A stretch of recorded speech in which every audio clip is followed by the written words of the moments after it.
सम्पूर्ण दर्शक श्रोताहरूमा नमस्कार। आज श्री सुस्तानी व्रत कथाको 5औं दिन। अब हामी प्रार्थनाबाट सुरु गर्दछौं। ओम एम ब्रह्मा बडुरेन्द्र रुद्र मरुतः स्तुवन्ति दिव्यै स्तवैर् वेदै साङ्गपद क्रमोपनिषदर् गायन्ति यं सामगा ध्यानावस्थितेन मनसा पश्यन्ति यं योगिनो यस्यन्तं न विदुषुरासुरगणदेवाय तस्मै नमः। श्रीमच्चन्दन चर्चित जलपु शुक्लम्बरा मल्लिका मालालङ्कृत कुण्डला प्रविल सन्मुक्तावली शोभिता सर्वज्ञान निदान पुस्तक धरा रुद्राक्ष माला धरा वाग्देवी वदनं बुझे बसतु मे त्रैलोक्ये माता चिरम् मूकं करोति वाचालं पङ्गुं लङ्घयते गिरिं यत्कृपातमहं वन्दे परमानन्द माधवम्। नमो भगवते तस्मै व्यासाय मिततिदसे यस्य प्रसादयच्छमि नारायण कथामिमाम्। नारायणं नमस्कृत्य नरं चैव नरोत्तमं देवीं सरस्वतीं व्यासं ततो जयमुदीरयेत्। अतः पञ्चमो अध्याय त्रिपुरदहा उपाख्यान। कुमारजी आज्ञा गर्नुहुन्छ, हे अगस्त्य मुनि, तिमीले सोधेको सबै प्रश्नको उत्तर दिइसके। अब के सुन्ने इच्छा छ भन, म सबै सुनाउन तयार छु। त्यति सुनि अगस्त्य मुनिले बिन्ती गरे, हे कुमारजी, त्रिपुरासुरले कसको तपस्या गर्यो, त्यसलाई श्री महादेवले कसरी भस्म पार्नुभयो, यो सुन्ने इच्छा छ। त्यो सबै आज्ञा गर्नुहोस्। मुनिको यस्तो प्रश्न सुनेर कुमारजी आज्ञा गर्नुहुन्छ, हे मुने, अघि विष्णु भगवानले हिरण्याक्ष दैत्यको वध गर्नुभयो अनि समस्त दैत्यहरू दुखी भएर खिर गर्न लागे। तब मय नामको दैत्यले मनमा विचार गर्न लाग्यो, जस्तो कामदेव नहुँदा रति भइन् त्यस्तै त्यो दानवराज मय पनि भयो। अनि बलवान तारकाक्ष र विद्युत प्रभ नामका आफ्ना मित्र समेतले मयले कठोर तपस्या गर्न लाग्यो। ती तीनैजना दैत्यहरू माघ पुसको जाडोमा हिमालयमा गई तपस्या गर्दथे। वैशाख जेठको घाममा पञ्चाग नितापी गर्मी प्रदेशमा तपस्या गर्दथे।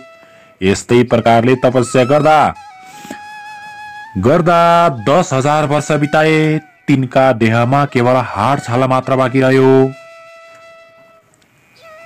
फेरि ती ठुलो सुखबाट पनि वञ्चित भए। तैपनि तिनीहरू सूर्य जस्तै तेजिला देखिन थाले। तिनको तपस्याले ब्रह्माजी प्रसन्न भएर ती तीनैजनाको सामुन्य पुगी नम्र स्वरले आज्ञा भयो, हे दैत्यहरूमा श्रेष्ठ भएका वीर हो, तिमीहरूको तपस्याले म प्रसन्न भएँ। जे इच्छा छ त्यो वरदान माग। ब्रह्माजीको त्यस्तो वचन सुनेर साष्टाङ्ग दण्डवत गरी केवल घुँडाले मात्र भूमिमा स्पर्श गरी हात जोडेर बिन्ती गरे, हे प्रभु, हजुर प्रसन्न हुनुहुन्छ भने हामीलाई अवध्यत्व कहिल्यै नमर्ने वर दिनुहोस्।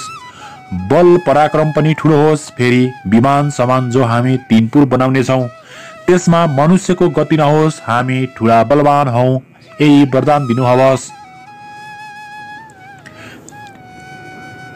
ती दैत्यहरूले त्यस्तो वर मागेको सुनि ब्रह्माजी आज्ञा गर्नुहुन्छ, हे दैत्य हो, त्यस्तो अवध्य वरदान दिन म असमर्थ छु। मृत्युको अवकाश राखेर अर्को वर माग, म दिन्छु, यसमा अन्यथा नमान। ब्रह्माजीको त्यस्तो आज्ञा सुनेर मैले फेरि बिन्ती गर्यो, हे प्रभु, अघि मैले भने जति सबै कुरा हवस्, मृत्युलाई ती मैले बनाएका पुरहरू एकै स्थानमा रहने छैनन्। जब 10,000 वर्ष पुग्ला तब ती पुरको केवल आधा निमेषसम्म मात्र मेल होस् र त्यही आधा निमेषभित्र जो एक बाणले ती तीनै पुरलाई नष्ट गर्न सकोस्, त्यही पुरुष हामीलाई मार्न सकोस्। मयका यस्ता वचन सुनेर तथास्तु पनि ब्रह्माजी आफ्नो लोकतर्फ जानुभयो। तब त्यो मय दानवले संसार नै वश गर्ने इच्छा लिएर आदि कल्पमा 3 पुरको रचना गर्नुभयो। ती 3 पुरमा पहिलो फलामको, दोस्रो चाँदीको र तेस्रो सुनको बनायो। ती 3 पुर आकाशमा सुमेरु पर्वतका श्रृंग टाकुरा हुन्की जस्तो देखिन लागे। ती पुरहरू चन्द्रमाका किरण लाग्नाले अति शीतल भएका, स्थान स्थानमा आँखी झेलहरू बनेका, घरका अट्टालिकाहरू पनि अति अग्ला, आँगनहरूमा पनि राम्रा राम्रा देख्दै मनलाई मोह पार्ने शिलाहरूले छापेका, स्थान स्थानमा सुनले मडेका उत्तम पुरद्वारहरूमा रङ्ग बिरङ्गका रत्न जडेका, मुगा मोती मणिहरू स्थान स्थानमा जडाएर बिजुलीको प्रकाश समान रत्नहरूको चारैतिर प्रकाश फैलिएको बनायो। फेरि चित्र विचित्र प्रकाश फैलाउने गरी हीरा मोती आदि रत्न जडेको वायुको वेग लाग्नाले फरफराएका पताकाहरूले शोभायमान बनेका घरहरूका पंक्तिहरू पनि रत्न समूहका थुप्रा नै हुन् कि भन्ने भान पार्ने फराकिला मार्गहरू पनि सिँगारिएका अत्यन्त राम्रा पुल तयार गरायो। घर महलहरू पनि अनेक रङ्गका मन हरण गर्ने रत्नहरूले सुशोभित ध्वजा पताकाहरूले सिँगारेर ती विमान जस्ता तीन पुरलाई शोभायुक्त बनायो। अनेक रत्न जडेका गमलाहरूमा रङ्ग बिरङ्गका जात जातका उत्तम उत्तम सबै ऋतुमा फुल्ने फुल र त्यस्तै छवटै ऋतुमा फल्ने फलका वृक्षहरू लगायो। तलाउहरू पनि अनेक प्रकारका कमल कमलिनी कमुदिनीका पुष्पले शोभायमान भएका तयार गरायो। यस्ता प्रकारले त्रिपुरावासीहरूको शोभाले युक्त महल तयार भयो कि फेरि मयूर डाँफे आदि उत्तम पक्षीगणले युक्त र पुरुषका नङ लाग्नाले जसका पयोधरका गोलाकार घेरामा अर्धचन्द्राकार घाउ लागेका कलश जस्तै उत्तुङ्ग ठडिएका कुच भएका मदिराले राता राता आँखा भइरहेका लाजले मुसुक्क हास्य गर्ने लोलिएका नेत्र भएका यस्ता अनिन्य सुन्दरीहरूले व्याप्त भएको त्यो त्रिपुर परैबाट पनि अत्यन्त रमणीय देखिन लाग्यो। यस्तो त्रिपुरा मध्ये जो फलामको थियो त्यो मैले तारकाक्ष नामको आफ्नो मित्रलाई दियो। अर्को चाँदीको जुन सुन्दर पुर थियो त्यो विद्युत प्रभावलाई दियो। जुन सुवर्णले बनेको सबैभन्दा उत्तम पुर थियो त्यो मैले आफूले लियो। अनि त्यो त्रिपुर दैत्यपति मय मन्त्रीवर्गले शोभायमान भयो। त्यो दैत्यराज आफ्ना शत्रुहरू र तिनका सेनालाई परास्त गरेर आफ्ना हितैषी ब्राह्मण वर्ग र भृत्य वर्गले सहित भई आफ्ना आफ्ना सुन्दरी स्त्रीहरू साथमा लिइरहँदा स्वर्गको भन्दा पनि बढ्ता सुखभोग गर्न लाग्यो। अनि तिनै लोकका आनन्दलाई ध्वंस गर्न लागे। साथै अभिमानले भरिएर देवताहरू सबै विजित भए भन्ने मनमा ठान्न लाग्यो। तिनीहरूलाई मार्न लागे। उनका बगैँचाका असल असल वृक्ष र बिरुवाहरू उखेली फाल्न लागे। केही आफ्ना बगैँचामा लगी सार्न लगाए। यसरी देवताहरूलाई दुःख दिएको निकै समय व्यतीत भयो। तब तिनीहरूदेखि सबै देवताहरू क्रोधित भई ब्रह्मका सामु गई त्रिपुर निवासी दैत्यहरूको सारा अन्याय उपद्रव विस्तार गर्दा भए। अनि ब्रह्माजीले समस्त देवताहरूलाई शान्त गराई आज्ञा भयो, हे देवगण हो, त्रिपुरासुर दैत्यहरू बडा बलवान छन्। तिमीहरूद्वारा तिनको नाश हुन सक्दैन। तसर्थ नारायण आदि सकल देवता अब महादेवका शरणमा जाउँ। उनैले हाम्रो उद्धार गरिदिन्छन्। उनले हाम्रा शत्रु ती दैत्यहरूको अवश्य नाश गर्नेछन्। ब्रह्माजीको यस्तो हित वचन सुनेर स्वीकार गरी ब्रह्मा विष्णु इन्द्र एम चन्द्र कुबेर वायु समेत सबै देवता ब्रह्मालाई अघि लगाई कैलाश पर्वतमा पुगे। त्यहाँ महादेवको दर्शन पाई हात जोडेर स्तुति गर्न लागे। हे पिनाकधारी, हे चन्द्रमौले, हे त्रिलोकेश, हे अमित पराक्रमी, हजुरलाई कोटि कोटि नमस्कार। हे चन्द्रशेखर, हे त्रिलोकदेव, हे चन्द्रमौली, जटा जुटधारी नीलकण्ठ, हजुरलाई कोटि कोटि नमस्कार। संसारलाई शरण दिने, नन्दीलाई वर दिने, देवताका पनि देवता यस्ता हजुरलाई कोटि कोटि नमस्कार। थोरै सेवाले पनि प्रसन्न भएर वर दिने, यज्ञका मालिक, हिमालय मासी निवास गर्ने यस्ता हजुरलाई कोटि कोटि नमस्कार। योगीहरूले सदैव ध्यान गरिने, जगतको वैभवलाई तुच्छ ठान्ने, धर्ममा दृढ रहने, दिशारूपी वस्त्र धारण गर्ने, भक्तलाई वर दिने, ब्राह्मणका धाता विधाता यस्ता हजुरलाई कोटि कोटि नमस्कार छ। सूर्य चन्द्र इन्द्र वायु आदि देवताको सृष्टि र पालन गर्ने यस्ता हजुरलाई कोटि कोटि नमस्कार। सूक्ष्म भन्दा पनि अति सूक्ष्म काल स्वरूप नित्य स्वरूप धारण गर्ने यस्ता हजुरलाई कोटि कोटि नमस्कार। पर भन्दा पनि पर परब्रह्म स्वरूप शंकरलाई कोटि कोटि नमस्कार छ। सारा ब्रह्माण्ड धारण गर्ने, सूर्य चन्द्र वायु अग्नि र जल एवं आकाशको रचना गर्ने यस्ता हजुरलाई कोटि कोटि नमस्कार छ। हे सौम्य, हे पुरुषोत्तम, हे वपुष्मान, त्रैलोक्यको सृष्टि स्थिति संहार गर्ने यस्ता हजुरलाई कोटि कोटि नमस्कार छ। पुषाको दाँत भाँच्ने, दक्षको यज्ञ नाच्ने र कामदेवलाई भस्म पार्ने यस्ता हजुरलाई कोटि कोटि नमस्कार छ। सुरासुरका उत्पन्नकर्ता, यज्ञका हर्ता धर्ता, हे शिखण्डिन, हे नीलकण्ठ, हजुरलाई कोटी कोटी नमस्कार छ। निरन्तर सुधा स्वरूप पार्वतीका भर्ता गणेश कुमारका पिता, हजुरलाई कोटी कोटी नमस्कार। सदा मोक्षरूप वरदान दिने हे विश्वेश्वर, हे ब्रह्मात्मन, हे वरदाता, हजुरलाई कोटी कोटी नमस्कार छ। हे योगेश्वर, हे चण्डीश्वर, हे रुद्र, हे सर्व, हे शम्भो, हे भीम, हे ईश्वर, हजुरलाई कोटी कोटी नमस्कार छ। हामीदेखि प्रसन्न हुनुहोस्। देवताहरूले कातर भएर यस्तो स्तुति गरेको सुनि तिनका मनको भाव जानी शिवले आज्ञा गर्नुभयो, हे देवता हो, जे इच्छा छ सो वर माग। मैले नदिने संसारमा केही वस्तु छैन, म इच्छा पूर्ण गर्न तयार छु। जे इच्छा छ निशंक भएर माग। महादेवको यस्तो आज्ञा सुनि प्रसन्न भएका देवताले विनम्र स्वरमा बिन्ती गरे, हे प्रभु, ब्रह्माको वरले उन्मत्त भएका मय आदि दानवले हाम्रा उर्वशी, मेनका आदि अप्सराहरू बलजबत लुटेर लगे। नन्दन वनका असल असल बोट बिरुवा पनि कति उखेलेर नासे, कति आफ्ना घर ओसारे। देवताको नाश गर भन्दै हामीलाई अनेक तरहको कष्ट दिइरहेका छन्। अमरावतीबाट पनि निकाल्यौं भगवान, ती दैत्यको संहार गर्न ब्रह्मा विष्णु पनि समर्थ छैनन्। हे ईश्वर, अब जसरी हामी देवताहरूको भलो हुन्छ सोही वरदान बक्सियोस्। त्यति सुनि शिवजीले फेरि भन्नुभयो, हे देवता हो, तिमीहरू मेरो रुद्र तेजको एक अंश धारण गरी रुद्र तेजमय रूपले ती दानवहरूको संहार गर। शिवजीको त्यस्तो वचन सुनि देवताहरूले फेरि बिन्ती गरे, हे भगवान, हामी हजुरका तेजको 1000 अंशको एक अंश पनि धारण गर्न समर्थ छैनौं भने रुद्र तेज धारण गर्ने कुरा त परै रहोस्, हेर्ने शक्तिसम्म पनि हामीमा छैन। हे प्रभु, हामी उप प्रसन्न भएर तो अजय त्रिपुरासुरलाई स्वयं संहार गरी बक्सनु हवस्। ब्रह्माजीको वरदान अनुसार दिव्य 10,000 वर्ष बितेपछि आधा निमेष ती त्रिपुरको मिलन हुनेछ। त्यति आधा निमेष भित्रमै त्यो त्रिपुरलाई जसले एकै बाणले भस्म पार्ला उसैद्वारा ती दैत्यहरूको संहार होला, अन्यथा तिनको मृत्यु हुने छैन। हे शशिशेखर, हामीदेखि प्रसन्न भई त्यो पापिष्ट त्रिपुरासुरको नाश गरी दिबक्सियोस्। देवताहरूको त्यस्तो प्रार्थना सुनि शिवजीले फेरि आज्ञा भयो, हे देवता हो, त्यस्तो अमेध त्रिपुर छ भने तिमीहरूको हितका निमित्त म एउटै बाणले त्यति नै पुरलाई भस्म पारिदिनेछु। त्यस्ता अझै दानवहरूका साथ युद्ध गर्दा मेरो शक्ति थाम्न सक्ने हिमालय समान मेरो निम्ति एउटा रथ तयार पार, अनि म युद्धमा जानेछु। महादेवको यस्तो आज्ञा सुनि प्रसन्न भएका देवताहरूले प्रणाम गरेर हवस् भनी तत्काल विश्वकर्मालाई डाकी महादेवको निमित्त समस्त देवता रूपी अवयव भएको सुवर्णमय रथ तयार पारे। त्यस रथका दुवै पाङ्ग्रा सूर्यचन्द्र भए। दक्षिण पाङ्ग्रामा 12 सूर्य भूषण गराइयो। बायाँ चक्रमा 27 नक्षत्र र 16 कला भूषण बनाइयो।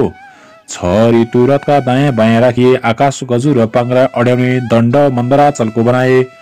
ऐन्द्र संवत्सर रथका बेग भए। 4 समुद्र रथका कुण्डलिका भए।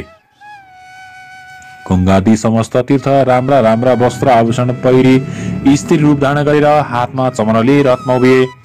सारथी स्वयं ब्रह्माजी बने। ब्रह्म स्वरूप ओमकारको कोर्रा बनाए र विन्ध्याचलको छत्र निरूपण गरे। मन्दराचलको पार्श्वदण्ड बनाए। सरस्वती घण्ट भइन्। श्रीनारायण अग्निबाणको टुप्पो भए। 4 वेद नै 4 घोडा भए। ताराहरू घोडाका गहना भए। हे अगस्त्य मुनि, यसरी समस्त वस्तु त्यस रथका अवयव भए। यसरी जब धनु बाण सहित रथ तयार भयो तब पृथ्वी र आकाश कम्पित पार्दै भगवान शिव त्यस रथमा आरूढ हुनुभयो। त्यस रथका अघि पछि शिवका गणहरू शङ्कु, कर्ण, चण्डेश्वर, गणेश, नन्दी आदि प्रथम गणहरू शूल, पट्टिस आदि अनेक शस्त्रास्त्र लिएर शङ्ख, भेरी, मृदङ्ग आदि बाजा बजाउँदै महादेव माथि अनेक थरीका पुष्पको वर्षा गराउँदा भए। त्यस बेलाको रुद्र तेज सहन गर्न नसकी समस्त देवता मोहमा प्राप्त भए। महादेवले देवताहरूको त्यस्तो स्थितिदेखि आफ्नो तेज खिची केही कम पार्नुभयो अनि देवताहरू रुद्र तेज सहन गर्नमा किञ्चित समर्थ भए। त्यसपछि नारद मुनि ती दैत्यहरू कहाँ गएर भन्नुभयो, हे दैत्यराज, देवताहरूको स्तुतिले प्रसन्न भएका महादेव स्वयं तिमीहरूको सम्मान गर्न भनी आइरहनु भएको छ। अब तिमीहरूको जो इच्छा छ सो गर, नभए तिमीहरूको अविलम्ब नाश हुनेछ। नारदजीका यस्ता वचन सुनि दैत्यराज मैले आफ्ना मित्र तारकाख्य, विद्युत माली र अनन्य योद्धाहरूलाई डाकी नारद मुनिले आज्ञा भएको सबै कुरा विस्तारले सुनाउनु भयो। अनि दानवमा उत्तम बलवान भएको तारकाख्यले भन्यो, हे राजन, किन चिन्ता गर्नुहुन्छ? देवताहरू यथार्थ रूपमा हाम्रा बद्ध छन्। यो त्रिपुर भेदन गर्ने कसको पराक्रम वा शक्ति छ? यदि समस्त देवता एक गन्धर्व किन्नेर आए पनि यो त्रिपुर अभेद्य नै रहनेछ। फेरि शत्रुलाई जित्न साम दाम दण्डभेद आदि अनेक किसिमका नीति छन्। अतः जित्ने इच्छा भएका बलवान शत्रुलाई आफ्नो पराक्रमद्वारा दण्ड दिनु नै उचित छ। वीर तारखेको यस्तो कुरा सुनि विद्युतमाली भन्न लाग्यो, हे राजन, श्रीहीन र बलहीन देवता कुनै प्रकारले पनि हामीसित युद्धमा अगाडि आउन सक्दैनन्। यदि कोही मूर्खता गरेर हामीसित युद्ध गर्न अघि सर्छ भने त्यो अवश्य क्षमा प्राप्त हुनेछ, यसमा संशय छैन। हे राजन, यसमा चिन्तित हुनुपर्ने केही कुरा छैन। एकमत भएर युद्ध गरौं अनि समस्त देवताहरूलाई जितेर इन्द्रको पद पनि भोग गर्नुहोस्। फेरि अघिका हिरण्याक्ष र हिरण्यकशिपुको पद पाई 14 भुवनको अकण्टक राज्य भोग्नुहोस्। विद्युतमालीका यस्ता कुरा सुनेर मैले शान्त स्वरमा भन्यो, हे दैत्य हो, सुन्यौ, अब हाम्रो नाशको बखत आइपुग्यो। यति भनेर देह कम्पित पार्दै शिर हल्लाउँदै फेरि भन्न लाग्यो, जो शत्रु आफूभन्दा बलियो वा निर्बल छ भने तोसित सामदाम दण्डभेद आदि नीतिको प्रयोग गर्न सकिन्छ। तर यी त सम्पूर्ण जगतका स्वामी श्री महादेव हुन्। उनी दानव र देवता भन्दा धेरै व्रता श्रेष्ठ छन्। यदि देवताहरूको हितका लागि उनी स्वयं हामीलाई मार्न आइरहेका छन् भने यसको त कुनै पनि उपाय छैन। केवल महादेवको नजिक गई उनलाई नमस्कार गरौं भन्ने मेरो यो अन्तिम निर्णय हो। यदि हामी उदण्ड झैं कठोरता धारण गरेर उनका सामु युद्ध गर्न गयौं भने केवल उनको दृष्टिपात हेराई मात्रले नै भस्म हुनेछौं। ब्रह्मादि देवता पनि दुखी भएर जसका शरणमा जान्छन्, आज उनै ईश्वर हाम्रो नाश गर्न आइरहेका छन् भने हाम्रो के गति होला भन्न सकिन्न। जो क्षण मात्रमा सम्पूर्ण सृष्टि पालन र नाश गर्न सक्दछन्, फेरि जो जगतका कारण र मुक्तिदाता पनि छन्, ती महादेवसित युद्ध गरेर हामी कसरी जित्ने आशा गर्न सक्दछौं? हे वीर हो, हाम्रो विधिहीन तपले के हुन सक्दछ? फेरि त्यसको फल हामीहरूले धेरै वर्षसम्म भोग गरिसक्यौं। अतः म भन्दछु, हे दानवीर हो, तिमीहरू सबै यतिखेर कालले प्रेरित छौ, त्यसै कारण युद्ध गर्न तम्सिरहेका छौ। मयको यस्तो कुरा सुनि नारद मुनि उन्मत्त दैत्यहरूको मृत्यु रूप यो कुरा भन्न लागे, हे दानवराज, अब तिमीहरूको तपस्याको फल सकियो। यदि संग्राममा पछि हटेर नपुसक झैं देवताहरूको शरणमा जानुभन्दा त संग्राममा लडी वीरगति पाउनु नै उत्तम ठान्दछु। यदि शिवका हातबाट मर्न पायो भने उनका प्रथम गणको अधिपति पनि हुन सक्दछौ। संग्राम नगरेर शरण गर्न गयो भने पनि देवताको हितका लागि तिमीहरूलाई नमारी छाड्ने छैनन्। फेरि दानवहरूका राजा वीर पराक्रमी भएर पनि कायरतातिर लाग्नु उचित छैन। कायरदेखि शिवजी प्रसन्न हुँदैनन्, बरु युद्धमा पराक्रम देखाउने वीरदेखि प्रसन्न हुनेछन्। अतः किन नलड्ने, अवश्य लड। यदि संयोगले जित्यो भने तिनै लोकको सुख भोग गरौला। नारद मुनिका यस्ता कुरा सुनेर तारकाख्य र विद्युतमाली दानवहरू आयुष्य क्षीण भइसकेका हुनाले भन्न लागे, ठीक हो, उत्तम हो, नारदजीले आज्ञा भएको उचित हो। दानवराज, मैले पनि आफ्ना सहयोगीहरूको कुरा सुनि अब समस्त दानव वंशको संहार हुने समय भयो भन्ने जानी नारदजीले आज्ञा भएको कुरो उचित हो भनी समर्थन गरे। अनि मयका वचन सुनेर नारदजी पनि प्रसन्न हुनुभयो र समस्त दैत्यहरूलाई युद्ध गर्न उद्यत पारी मयसित बिदा मागी महादेव कहाँ गएर वहाँ भएको कुरा सबै निवेदन गरे। त्यसपछि समस्त दानवहरू युद्धको इच्छा गरी अनेक तरहका शस्त्रले सज्जित भई लड्न तयार भए। बलनामा, नेमिनामा, बाणासुर, तारखे, विद्युतमाली आदि प्रधान दानवहरू पनि युद्धको निश्चय गरी राजा मयका सामुन्ने आई अनेक प्रकारले सिंहनाद गर्दै गर्जना थाले। फेरि ती दानव सैन्य स्वयं दानवहरूलाई नै भयानक देखिन लागे। परस्पर ऊ रथ आयो, उता हेर, ऊ महादेवका रथको ध्वजा देखिन भन्न लागे। भएर शोक त्यागी नाना तरका सशस्त्रले युद्धको इच्छाले जसरी पशु पुतली आगोको नजिक जान्छ, त्यसरी नै त्यो पशु गए झैं कालले प्रेरित दैत्यगणले शिवको रथ कहिले आइपुग्छ र युद्ध गर्न पाइन्छ भनी हेरिरहेका थिए। त्यसै बखतमा पश्चिम सागरको शिरोभागमा रहेको अनेक सौन्दर्यले शोभा बढाइरहेका ध्वजा पताका आदिले सज्जित एवं सुशोभित सुमेरु पर्वत समान शिवरथ देखियो। नन्दीश्वर आदि महादेवका प्रधान गणहरू उच्च स्वरले सिंहनाद गर्न लागे। तिनको सिंहनाद सुनेर दानवगणहरू पनि नगर छाडी बाहिर निस्के। यता चण्डेश्वर पनि उज्जवल कुठार हातमा लिएर डरलाग्दो मुख पारी शिवगणका सामुन्ने आए। फेरि देदीप्यमान त्रिशूल हातमा लिई शिवकै समान पराक्रम गर्ने इच्छा भएका गणका अधिपति पार्श्व भागमा आए। अर्को गणका स्वामी शङ्कुकर्ण मुसल हातमा लिएर अर्को पार्श्वमा डटे। नन्दी, पृङ्गी, रेटी, तुण्डी र वीरभद्र आदि प्रधान वीरहरू पनि वज्र त्रिशूल गदा परिघ आदि लिएर युद्धमा अग्रसर भए। यता दानवगण पनि शिवजीको रथ आएको देखेर युद्धका निमित्त अनेक शस्त्र लिएर शिवगणमाथि जाइ लगे। अनि दुवै तर्फबाट युद्ध सुरु भयो। शिवजी पनि त्रिपुरलाई भस्म हुन लागे झैं देखेर प्रसन्न मुद्राले संग्राममा तत्पर हुनुभयो। नन्दी चाहिँ महाबली दानवसित जुझे। भृङ्गीले 10 बाणद्वारा विद्युत प्रभावलाई भेदन गरे, तर राता राता नेत्र पारेर अनेक शिलाले ठोक्दा पनि उसलाई केही हानि गर्न सकेनन्। तब श्रृङ्गी र ऋटिले त्यस दैत्यका पृष्ठ देशमा प्रहार गरे। अनि उसले पनि सर्प झैं निश्वास फेर्दै ठुलो शूलले भृङ्गी र ऋटिलाई मर्ममा प्रहार गर्यो। त्यसको पीडा खप्न नसकी भृङ्गी र ऋटि संग्रामबाट भागे। त्यस दानवराजले जब तिनीहरूलाई त्यसरी भगाए थियो, तब गणनायक गणेशलाई पनि 1000 सरको प्रहारले घायल तुलायो। फेरि 63 र 10 बाण थपेर गणेशको सर्वाङ्गमा घाउ गरायो। बैरीको त्यस्तो अदम्य सास देखेर गणेशजी पनि रिसाई सुन्ड लामो पारेर त्यस दानवको घाँटीमा बेरी बेसरी निमुठी। मत्ता हात्तीले तलाउमा फुलेको कमलको पुष्पलाई सहजै उखेलेर फाले झैं गरी विद्युत प्रभ दानवको शिर उखेलेर फालिदिए। अनि गिँडबाट छुटिएको उसको शिर सरोवरबाट छुट्टी हात्तीका दाँतमा अड्केको कमलको पुष्प झैं शोभित भयो। त्यो देखेर भृङ्गी र ऋटिले अनेक स्तुतिगान गरे। अनि नेमिनामा र बलनामा दुवै दानव रिसाई गणनायक गणेशका सर्वाङ्गमा बाण हानेर घाउ लगाउन थाले। ती दानवलाई शङ्कुकर्णले बीचमै रोकेर तिनका रथ, सारथी, ध्वजा र घोडा सबै काटी मारी विरथीमा गराए। ती दुवै दानव पनि तत्काल अर्को रथमा चढेर आई चण्डेश्वर र गणनायकका सबै अङ्गमा अनेक बाण प्रहार गरी घाउ पारिदिए। गणनायक र चण्डेश्वरले पनि दानवका प्रहार खपेर रिसले राता राता आँखा पारी हातमा मुसल्ली बेगले हाने। त्यसको चोट खप्न नसकी दुवै दानव यमराजको नगरमा पुगे। त्यसपछि त्रिपुरा निवासी ठुला ठुला जो योद्धाहरू थिए ती सबै रिसले चुर भई एकसाथ निस्केर वज्र त्रिशूल परिघ कुठारा आदि शस्त्रले शिवजीका गणमाथि जाइ लगे। यसरी परस्पर घोर घमासानको संग्राम चल्न लाग्यो। महादेवको आज्ञा पाएका शिवगणहरू पनि गजराजले कदली बन्दोबस्त पारि झैं र उन्मत्त सिंहले मृगहरूलाई भर्काए झैं ती दानवहरूलाई छिन्न भिन्न पारी मार्न लागे। ती दैत्यहरूमा कसैका शिर छैनन्, कसैका गिँड छैनन्। त्यस युद्धमा रगतको नदी बगे झैं भयो। वायुको बेगले छिन्न भिन्न भएका मेघ झैं र वज्रको चोटले धुलो भएका पर्वतका शिखर जस्तै लड्दै पश्चिम समुद्रमा गिर्दै गए। जब नेमी नामा र बलनामा वीरलाई शङ्कुकर्णले मारे भन्ने सुनेपछि तारकाखे नामको दानव रिसाएर गणनायकमाथि झम्टियो र अनेक बाण प्रहार गरेर घायल पारिदियो।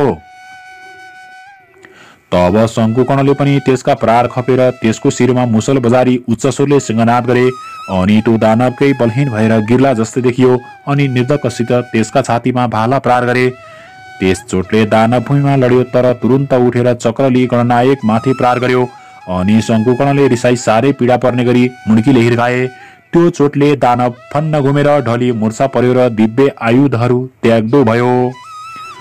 अनि त्यो चोट खप्न नसकेर मृत्युमा प्राप्त भयो। त्यसरी उसलाई गिरेको देखेर उठाई राजा मयको भवनमा लगेर सारा स्थिति सुनाउँदै अनेक किसिमले विलाप गर्न लागे। त्यसरी रोई विलाप गर्न लागेका दानवहरूलाई मैले राम्ररी बुझाइ भने, हे दानव हो, मेरो घरमा अमृतको कुण्ड छ, त्यसमैमा चोबी मरेका जति सबै दानवलाई बचाओ। त्यति सुनेपछि जो आज्ञा भनी प्रसन्न मनले मरेको तारकासुरलाई अमृतमा चोबेर बचाए। मरिसकेका वीरलाई पनि जीवन प्रदान गरे भन्ने खुसीले राजा मयलाई सबैले बारम्बार प्रणाम गरे। त्यसै गरी मरेका अरू दानवहरूलाई पनि जीवित पारे। अनि त्यो तारकाखे पहिले भन्दा पनि दोब्बर साहस र शक्तिका साथ संग्राममा आयो। ब्रह्माजीले त्यसलाई देख्न साथ आफ्नो दाहिने हातको औंलाले संकेत गरेर श्री महादेवलाई विनम्रपूर्वक भन्नुभयो, हे ईश्वर, त्यो दानव अघि नै मरिसकेको थियो, तर अहिले फेरि बाँचेर लडाईँमा आयो। मयका घरमा अमृतको कुण्ड छ, त्यसले मरेका समस्त दानवलाई बचाउँछ। अतः हे शिव, त्यसका घरमा अमृत रहेसम्म मरेका दानवलाई बराबर बचाइरहनेछ। यसकारण एक बाण प्रहार गरेर त्यो अमृत शोषी लिनु पर्दछ। ब्रह्माजीको वचन मानेर शिवले एक बाण प्रहार गरी सारा अमृत शोषी लिनुभयो। ब्रह्माजीले फेरि विनयपूर्वक बिन्ती गरे, हे प्रभु, अब त्यो बाण प्रहार गर्नुहोस्। मैले त्रिपुरसितको युद्ध अगाउजी देखे। लड्दा लड्दा आज 1000 वर्ष बितिसक्यो, तर त्यसको नाश हुन सकेन। अब त्यो बाण शीघ्र छाड्नुहोस् अनि बैरीको नाश होला। ठिक उसै बेला ती त्रिपुर आधा निमेषसम्म जोडी फेरि छुटिनेछन्। ती पुरहरू एकपल्ट जोडिएर छुटेपछि जति बाण प्रहार गरे पनि सफलता प्राप्त हुन सक्दैन। हे प्रभु, मेरो प्रार्थना स्वीकार गरी बक्सन्छ भने तत्काल बाण प्रहार गरेर यस त्रिपुरलाई नाश गर्नुहोस्।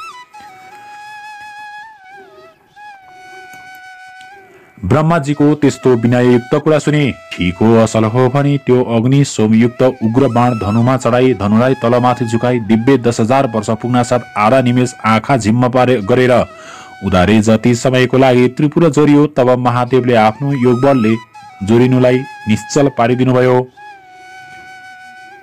अनि जसको टुप्पामा अग्नि सोम स्थित थिए त्यो नारायण रूपी बाण शिवले प्रहार गर्नुभयो। त्यो बाण छुट्न साथ त्रिपुरका भव्य महलहरूमा आगो लागेर चारैतिर डर्न लाग्यो। धिक धिक कष्ट कष्ट भन्ने शब्द सुनिन लाग्यो। महादेवले तत्काल नन्दीलाई भन्नुभयो, त्यो मय दानव मेरो प्रिय भक्त छ, त्यसलाई अग्नि नडराउन्। श्री महादेवले त्यस्तो आज्ञा पाउन साथ वायुरूप भई बाणभन्दा पनि बेगले गई मयको घरमा नन्दीले देखे राजा मय शिवलिङ्ग सामुन्ने राखी उनकै ध्यान गरिरहेको छ। तब नन्दीले मयलाई भने, अग्निले तिमीलाई जलाउने छैन। मैले तुरन्त नन्दीलाई प्रणाम गरे। त्यसै बेला अग्नि पनि आइपुगेर नन्दीले शिवको आज्ञा अग्निलाई सुनाइदिए।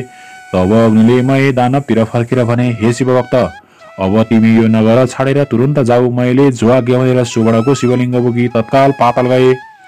यता नन्दीले फर्केर गई सम्पूर्ण कुरा शिवजीलाई बिन्ती चढाए। अब त्रिपुर भस्म हुन लाग्यो। त्यसका वेदी महल उदानहरू धमाधम भत्किन नासिन थाले। अनेक दानव र तिनका परिवारहरू कराएको मात्र सुनिन लाग्यो। वस्त्र खुस्केका अनेक सुन्दरी स्त्रीहरू घरबाट बाहिर निस्कि रोए कराएको चर्को स्वर सुनिन लाग्यो। अग्ला अग्ला महल र विमानहरूमा रहेका कठोर र उच्च स्तर भएका मदले विह्वल नेत्र भएका आफ्ना आफ्ना पतिका अत्यन्त प्रिय नारीहरू अग्निबाणले डराई घर घरमै यताउता दगुर्न र कराउन थाले। जस्तै पर्वतमा भूमिकम्प हुँदा त्यहाँका किन्नरहरू भयले व्याकुल हुन्छन्, त्यस्तै आफ्ना पतिलाई भयले आकुल भई अङ्कमाल गर्न थाले। कोही डराई भाग्न लागे। कतिपय दानवगण आफ्ना स्त्रीहरूलाई बोकेर नगर छाडी बेगले भाग्न लागे। शिवको भक्तिले हीन र वस्त्रभूषणले पनि हीन पर्वताकार देख्दैमा डरलाग्दा काला दानवहरू डढेर सागरमा खस्न लागे। जति दानवहरू समुद्रमा खसेथे ती सबैलाई जलका अनेक जन्तुले खान थाले। कति दानवहरू त आफ्ना पति वा पत्नीको अवस्था देख्न खप्न नसकी आगोमा डढेर मरे। रतिका अन्तमा खेदित भएका तर तुरन्त कामले पीडित भई प्रियका साथ जाउँ भन्ने इच्छा भएका ती कति दैत्यहरू भार्य सहित अग्निमा डढेर मरे। कोही समुद्रमा हाम्फाले जल जन्तुको भोजन भए, कोही आधा डढेर, कोही भाग्दा लडेर स्वाहा भए। यस प्रकार त्यो अमोघ अग्नि सोमयुक्त बाणले त्रिपुर भस्म पारी शेष नगर र समुद्रमा डुबाई फेरि भगवान शिवको हातमा आइपुग्यो। त्यस्ता प्रकारले अवैध त्रिपुर भस्म भएपछि देवताहरू आफ्ना अधिकार पाई शिवजीलाई प्रणाम गरेर स्तुति गर्न लागे। हे रुद्र, आज हजुरद्वारा जुन रौद्र कर्म हुन गयो त्यो अन्य कसैबाट पनि न कहिले भएको थियो न फेरि हुनेछ। हे शङ्कर, यो कामले हामी समस्त देवताहरूको कष्ट निवारण गरिदिनुभयो, अतः हजुरलाई कोटि कोटि नमस्कार छ। यस्तो देवगणले स्तुति गरेको सुनि महादेव प्रसन्न भएर आज्ञा भयो, हे देवता हो, आफ्ना प्रिय भक्तजनलाई सदैव पुत्र जस्तै स्नेहपूर्वक पालन गर्नुपर्दछ। आज त्रिपुरवासी दानवहरूको संहार हुन गएकाले तिमीहरूको इच्छा पूर्ण भयो। अब तिमीहरू खुसी साथ आफ्ना आश्रममा जाओ। श्री महादेवले यस्तो आज्ञा भएको सुनि महादेवलाई दण्डवत प्रणाम गरी देवताहरू आफ्ना लोकमा जाँदा भए। देवताहरू गएपछि नन्दी भृङ्गी भूत प्रेत पिशाच डाकिनी साकिनी सहित भएर शिवजी कैलाशपुरी पाल्नुभयो। हे अगस्त्य मुनि, यो सहसा कसैले वर्णन गर्न नसकिने त्रिपुर दाह मैले सुनाएँ। जो शिवभक्त खुसी साथ यो कथा सुन्ला वा सुनाउला त्यो समस्त पापबाट मुक्त भएर मरेपछि शिवको पार्षद भएर सधैँ कैलाशमै बस्न पाउनेछ। इति श्री स्कन्द पुराणे केदारखण्डे माघमात्म्ये कुमार अगस्त्य संवादे श्री सुस्तानी परमेश्वराय व्रत कथायां त्रिपुर दाह वर्णनम नाम पंचमो अध्याय। ओम उपनयतु मंगलम सकल जगन मंगलालय श्रीमान दिनकर किरण निवेदित नव नलिनी निवेक्षण कृष्ण काले वर्षतु पर्जने पृथ्वी सस्यशालिनी देशोयम छोराइतो ब्राह्मण सन्तु निर्भया अपुत्रा पुत्रिण सन्तु पुत्रिण सन्तु पौत्रिण निर्जना साधना सन्तु जीवन्तु सर्वं शतम्। तत्रैव गंगा यमुना च तत्र गोदावरी सिन्धु सरस्वती च तीर्थानि सर्वाणि वसन्ति तत्र यात्रा च्युतोद्धार कथा प्रसंग। या कुन्देन्दु तुषार हार धवला या सुप्रवस्थापिता या वीणा वरदण्ड मण्डितकरा या श्वेत पद्मासना या ब्रह्माच्युत शङ्कर प्रवृत्तिवे देवै सदा वन्दिता सामं पातु सरस्वती भगवती निशेष जाडयपहा कायेन वाचा मनसेन्द्रियर्य बुधात्मना वा प्रकृति स्वभावत् करोमि यत् सकलं प्रस्मै नारायणेति समर्पयेत्। श्री स्वस्तानि देव्यार्पणमस्तु।